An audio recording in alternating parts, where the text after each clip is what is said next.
میرے دوستوں، بزرگوں، بھائیوں، عزیزوں، یہ اتفاق ہے کہ آج 14 اگست ہے اور جمعے کا دن ہے، تو جمعہ بھی ہمارے لیے عید ہے اور 14 اگست بھی پاکستانیوں کے لیے عید کی حیثیت رکھتا ہے، اس لیے کہ وہ دن ہمیں یاد ہیں۔ میں چھوٹا سا تھا، 5 سال میری عمر تھی، جب ہم نے اپنے گاؤں میں دیکھا کہ قافلے کے قافلے آ رہے ہیں اور سب رو رہے ہیں۔ کوئی کہتا ہے میری ماں قتل ہو گئی، کوئی کہتا تھا میرا باپ قتل ہو گیا، کچھ ایسے تھے جو کہتے تھے خاندانوں کے خاندان ہمارے قتل ہو گئے۔ ان حالات میں اللہ تعالیٰ نے ہمیں یہ پاکستان نصیب کیا، اور پاکستان کا پہلا ترانہ جو اصغر سودائی نے لکھا وہ یہ تھا کہ پاکستان کا مطلب کیا، لا الہ الا اللہ۔ پاکستان کا مطلب کیا، لا الہ الا اللہ، محمد رسول اللہ صلی اللہ علیہ وسلم۔ میرے دوستوں، بزرگوں، عزیزوں، میں نے جو قرآن مجید کی آیتیں آپ کے سامنے پڑھی ہیں، تھوڑے سے وقت میں ان کا میں ترجمہ کروں گا، آپ کو خود اندازہ ہوگا کہ یہ آیتیں بالکل ہمارے آج کے حالات کے مطابق۔ میں نے تو جب بھی قرآن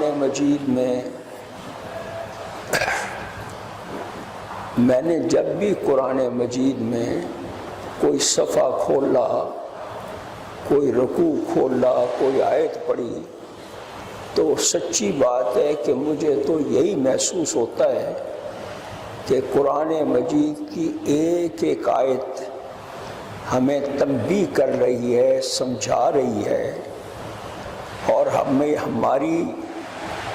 ہمارے حالات کو سدھارنے کے لیے ہدایات دے رہی ہے، بشرطے کہ ہم غور و فکر کریں، بشرطے کہ ہم سارے سوچیں۔ یہ ہماری بد نصیبی ہے کہ ہم قرآن مجید کو ہاتھ بھی نہیں لگاتے، اور اگر لگاتے بھی ہیں تو شاید ہی کو پاکستان میں نہیں کہتا 10% نہیں جی، میرا تو خیال ہے 1% بھی ایسے مسلمان نہیں ہوں گے جو قرآن مجید کو سوچ کر اور سمجھ کر پڑھنے والے ہوں۔ 1% بھی شاید اس سے بھی کم۔ علماء بھی ہیں، مفتی بھی ہیں، بزرگ بھی ہیں، نیک لوگ بھی ہیں، لیکن وہ آٹے میں نمک کے برابر۔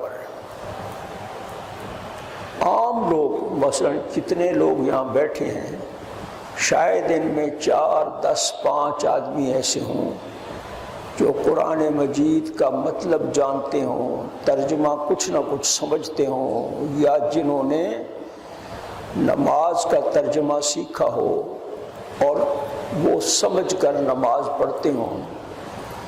یہ اتنی قلیل تعداد ہے کہ جس پر ہمیں شرم آنی چاہیے۔ ہمیں اپنی اولاد کا فکر یہ تو ہے کہ یہ انگریزی اسکولوں میں پڑھیں اور یہ انگریزی بولیں اور انگریزی لکھیں، اور اس طرح اب انگریزی کے راستے پر ڈال دی ہے ہماری حکومت نے، اور اس میں پہلی حکومتوں کا بھی پورا دخل ہے، یہ تو ابھی آئے۔ اس طرح لوگوں کو انگریزی پر بچوں کو ڈال دیا ہے کہ لاہور کے بچے وہ اردو پڑھ بھی نہیں سکتے، اردو لکھ بھی نہیں سکتے۔ میرے گھر کے بچے وہ بھی نہ اردو لکھ سکتے ہیں نہ پڑھ سکتے ہیں۔ یہ حالات ہیں۔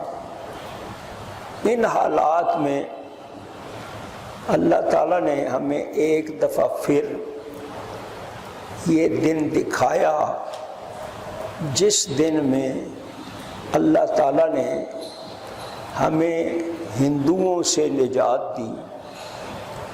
صحیح بات ہے، جو بھی آپ تقریر کریں، جو بھی آپ بحث کریں، لیکن اس میں ذرہ برابر شک نہیں۔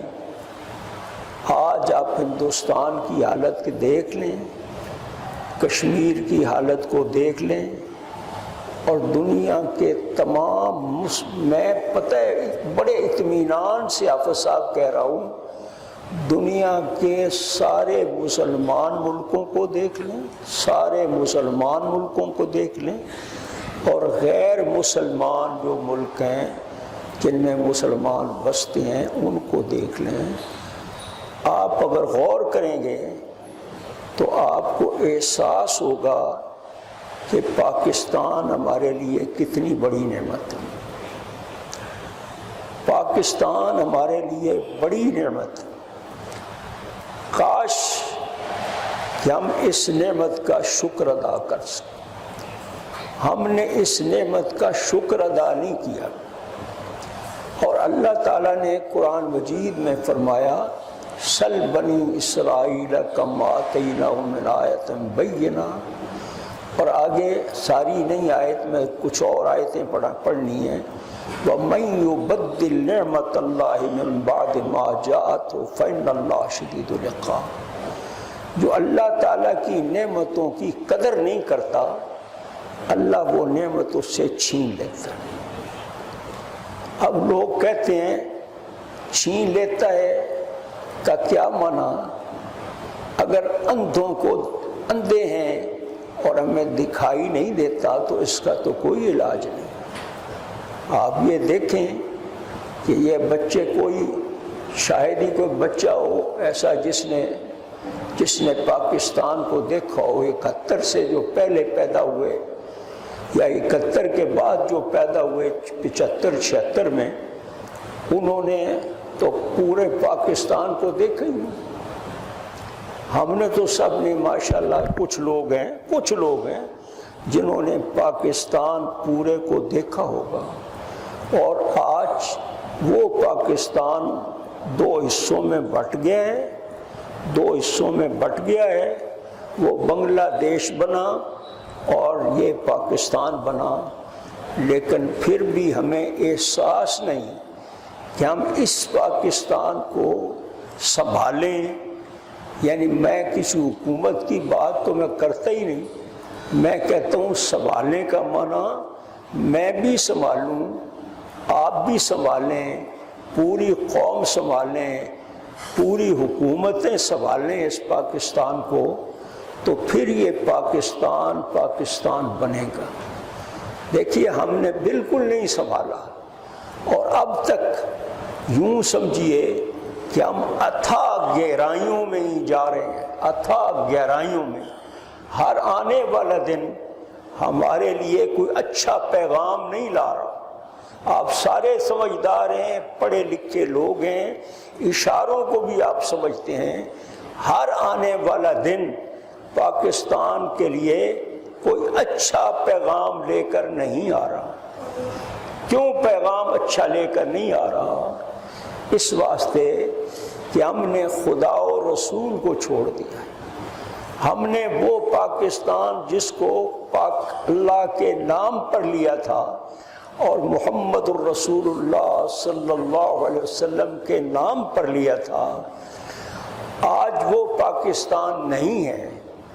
آج یہ پاکستان ایسا ہے جس میں ہم سب، چھوٹا ہو یا بڑا، حکمران ہو یا عوام، سب اپنی اپنی مصیبتوں میں مبتلا ہیں، اور پاکستان کی کسی کو خبر ہی نہیں کہ حالانکہ بھائی پاکستان ہوگا اور کامیاب پاکستان ہوگا تو ہم سب کامیاب ہوں گے۔ اگر پاکستان کامیاب نہیں ہوگا تو ہم کیسے کامیاب ہو جائیں گے؟ فرد قائم ربط ملت سے ہے، تنہا کچھ نہیں، موج ہے دریا میں اور بیرون دریا کچھ نہیں۔ مطلب یہ ایک فرد کی کوئی حقیقت نہیں، وہ یہ موج ہے جو دریا میں ہو، اور دریا جو ہے وہ رواں دواں ہو تو پھر ہی سارا کام بنتا ہے۔ لیکن کیا کریں، اب تھوڑا سا وقت ہے، تھوڑے سے وقت میں آپ کو قرآن مجید کی آیتوں کا ترجمہ سناؤں گا اور ایک صحیح بخاری کی حدیث سناؤں گا، اور وہ بھی مجھے یاد ہے الحمدللہ، مجھے لکھ کر نہیں لایا، مجھے یاد ہے، میرے دل میں وہ لکھی ہوئی ہے وہ حدیث، میں نے مدت سے وہ پڑھی ہے اور میں نے دیکھی ہے۔ اور وہ دیکھو کہ اللہ اور اللہ کا رسول کس طرح ہمیں سمجھا رہے ہیں، مگر ہمیں کہ کوئی بات ہم سمجھنے کے لیے تیار نہیں۔ میں آپ کو نہیں کہتا، میں سب سے پہلے اپنے آپ کو کہتا ہوں کہ ہم سمجھنے کے لیے بالکل تیار نہیں، نہ بچے نہ جوان۔ بچے کس کام میں ہیں؟ بچوں سے پوچھو 24 گھنٹے میں کام یہ کیا کرتے ہیں؟ یہ بچے 10 بیٹھے ہیں نا، الگ کر کے بٹھائیں ان کو، کبھی ان کو خیال آئے کہ بیٹھ کے قرآن مجید ہی تھوڑی دیر کھول لیں اور پڑھ لیں؟ بالکل نہیں، بالکل نہیں۔ ان کو دے دو موبائل، دے دو ان کو نیٹ، دے دو، اور یہی ان کے کرنے کا کام ہے۔ اور اگر ماں باپ کہیں قرآن مجید پڑھ لو تو یہ کہتے ہیں یہ بے وقوف ہے ماں ہماری، یہ بے وقوف ہے باپ ہمارا جو ہمیں قرآن مجید پاک پڑھنے کی بات کرتا ہے۔ نئے زمانے میں آپ ہم کو پرانی باتیں سنا رہے ہیں، یہ بات، یہ صورتحال پیدا ہوئی۔ اب دیکھو میں آپ کو قرآن مجید میں یہ قرآن مجید کا ترجمہ سناتا ہوں۔ اب دیکھو ارشاد کیا فرمایا، وَاذْكُرُوا إِذْ أَنْتُمْ قَلِيلٌ مُسْتَضْعَفُونَ فِي الْأَرْضِ۔ فرمایا اللہ تعالیٰ فرماتا ہے اے پاکستانیوں وہ زمانہ یاد کرو جب کہ تم تعداد میں بالکل تھوڑے تھے، تعداد میں تھوڑے تھے، ہندوستان کے ان مردم شماری کے مطابق تم تیسرا حصہ تھے، 1/3 تھے، 1/4 تھے، مستضعفون فی الارض، تم اس سرزمین میں بے بس اور کمزور تھے۔ دیکھیں نا قرآن مجید نے کس طرح انتباہ کر رہا ہوں میں قرآن مجید سے اس پر، مستضعفون فی الارض تخافون ان یتخطفکم الناس، تم ہمیشہ خوف زدہ رہتے تھے کہ دشمن تمہیں اٹھا کر لے جائے گا۔ روز لڑائیاں ہوتی ہیں، ہندو طاقتور ہم کمزور، اور روز لڑائیاں ہوتی ہیں، اور لوگ کیا کرتے، لوگوں کو آج تک، آج بھی اور اس زمانے میں بھی مسلمانوں کو جلایا جاتا، مسلمانوں کی لڑکیاں اٹھائی جاتی اور مسلمانوں کے ساتھ وہ سلوک ہوتا جو بدترین انسانوں کے ساتھ بھی سلوک نہیں ہوتا۔ پھر اللہ تعالیٰ نے کیا فرمایا، آگے قرآن مجید کے لفظ ہیں، کیا خوبصورت لفظ، فرمایا فآواکم، پھر اللہ تعالیٰ نے تمہیں ٹھکانہ دے دیا۔ ٹھکانہ کیا دیا؟ پاکستان دے دیا۔ فآواکم، اللہ نے تمہیں ٹھکانہ دے دیا۔ وَأَيَّدَكُمْ بِنَصْرِهِ، اور اللہ نے اپنی مدد کے ساتھ تمہیں قوت بخشی، یعنی صرف ٹھکانہ ہی نہیں دیا بلکہ تمہیں حکومت بھی عطا کر دی۔ فَآوَاكُمْ وَأَيَّدَكُمْ بِنَصْرِهِ، آگے تیسری بات کیا فرمائی، وَرَزَقَكُمْ مِنَ الطَّيِّبَاتِ، اور اللہ تعالیٰ نے تمہیں کھانے کے لیے، کمانے کے لیے سامان اور وسائل مہیا کیے. کیا یہ بات ٹھیک نہیں میں کہہ رہا؟ یہ قرآن مجید کا بیان آپ کے سامنے کر رہا ہوں. اور کیوں کیا یہ سارے نعمتیں کیوں دیں؟ لعلکم تشکرون، تاکہ تم اللہ تعالیٰ کا شکر ادا کرو. بتاؤ ہم نے کیا اللہ کا شکر کیا؟ نہ ہم نے خدا کو مانا، نہ ہم نے رسول کو مانا، نہ ہم نے قرآن مجید پڑھا، نہ اس کے مطابق عمل کیا. آگے جو بات ہے چھوٹی سی، 5 منٹ رہ گئے، میں نے وہ بھی کرنی ہے. اب دیکھو اگلی بات، یا ایھا الذین آمنوا لا تخونوا اللہ ورسولہ وتخونوا اماناتکم. اے مسلمانوں، جب اللہ تعالیٰ نے تمہیں ٹھکانہ بھی دیا، تمہارے حالات بھی درست کیے، تمہیں اپنی حکومتیں بھی دیں، پھر تمہیں چاہیے تھا کہ تم اس کا شکر بجا لاتے. فرمایا اس لیے کہ ایمان والو اتنی نعمتیں تمہیں ملی ہیں تو لا تخونوا اللہ والرسول، اللہ اور اللہ کے رسول کے ساتھ خیانت نہ کرو. لا تخونوا اللہ والرسول وتخونوا اماناتکم، اپنی امانتوں میں بھی خیانت نہ کرو. اپنی امانتوں میں بھی خیانت نہ کرو. فرمایا نہ اللہ سے خیانت کرو، نہ رسول اللہ سے خیانت کرو، اور نہ خود بے ایمان بنو اور لوگوں کے مالوں میں خیانت نہ کرو. اللہ نے یہ نعمت دی ہے پاکستان، اس کو بچانے کے لیے خیانت سے بچ جاؤ، خیانت سے بچ جاؤ. اب میں ایک حدیث سناؤں، وقت تھوڑا ہے لیکن تھوڑی سی بات بھی ہو جائے، آپ سمجھ لیں گے اور میں سمجھ لوں گا تو وہ کافی ہوگا. وہ حدیث کہاں ہے؟ مولانا کدھر گئے ہمارے؟ نظر ہی نہیں آ رہے. اچھا وہ حدیث ہے کہاں؟ وہ حدیث ہے بخاری میں. بخاری میں حدیث کیا ہے کہ صحابہ کرام نے عرض کیا یا رسول اللہ کہ متی الساعہ، یا رسول اللہ قیامت کب آئے گی؟ حضور سے پوچھا گیا قیامت کب آئے گی؟ حضور صلی اللہ علیہ وسلم نے فرمایا اذا زیت الامانۃ، بخاری کے الفاظ ہیں آپ صاحب، اذا زیت الامانۃ فانتظر الساعہ. جب لوگ امانتوں میں خود خطر بود کرنے لگیں، جب امانتوں میں خیانتیں ہونے لگیں تو سمجھو قیامت آ گئی. ایک لفظ یہی یاد رکھ لو، بڑے پڑھے لکھے لوگ بیٹھے ہیں. حضور نے کیا فرمایا کہ جب امانتوں میں خیانتیں ہونے لگے تو سمجھو قیامت آ گئی. آپ بتاؤ کہ میں خود کہتا ہوں کہ جس طرح ہمیں امین ہونا چاہیے کہ ہم اس طرح امین ہیں. ہم اپنی امانتوں میں جو ہمارے ذمے امانتیں ہیں ان میں ہم خیانت نہیں کرتے. اب اگلی بات سنو، وقت بالکل مکمل ہو گیا لیکن بعد میں اپنی پیر بالکل مکمل کر لوں گا. حضور اقدس صلی اللہ علیہ وسلم نے فرمایا کہ اذا زیت الامانۃ فانتظر الساعہ، جب امانتوں کو خرد برد کیا جانے لگے تو سمجھو قیامت آ گئی. آگے حضور صلی اللہ علیہ وسلم سے صحابہ نے پوچھا وَكَيْفَ إِذَاعَتُهَا یا رسول اللہ، کہ یہ جو امانتوں میں خیانت کے بارے میں فرمایا کہ امانتیں ضائع کی جائیں گی، امانتیں ضائع کی جائیں گی، تو کہا یا رسول اللہ اس کا کیا معنی ہے امانتیں ضائع کی جائیں گی؟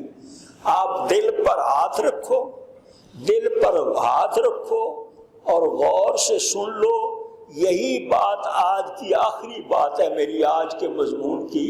حضور اقدس صلی اللہ علیہ وسلم نے فرمایا اذا وسد الامر الى غیر اہلہ فانتظر الساعہ. حضور صلی اللہ علیہ وسلم نے فرمایا جب حکومتوں کے کام نااہلوں کے سپرد کر دو، جب حکومتوں کے کام نااہلوں اور نالائقوں کے سپرد ہو جائیں گے تو پھر یہی امانت میں خیانت ہے۔ اذا بسط الامر الی غیر اہلہ فانتظر الساعہ، حضور نے فرمایا جب نااہلوں کے ذمے حکومت لگ جائے گی تو پھر کیا کرو گے؟ پھر قیامت کا انتظار کرو۔ بھائی ہم وہی قیامت ہے جس کا انتظار کر رہے ہیں، اور کرنے کا طریقہ کیا ہے کہ ہم اپنے آپ کو 2 منٹوں میں آخری بات بتاؤں کہ خدا کے آج تک اس قوم کی حالت نہیں بدلی، نہ ہو جس کو خیال آپ اپنی حالت کے بدلنے کا۔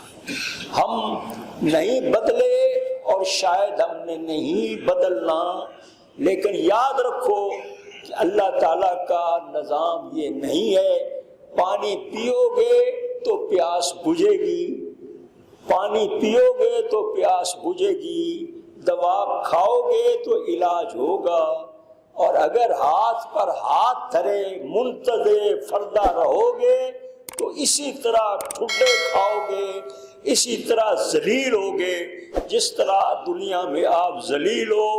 کس طرح ذلیل ہے؟ دنیا ساری دنیا میں سب سے نیچے جو ملک ہے اس وقت جا رہا ہے اکانومی کے لحاظ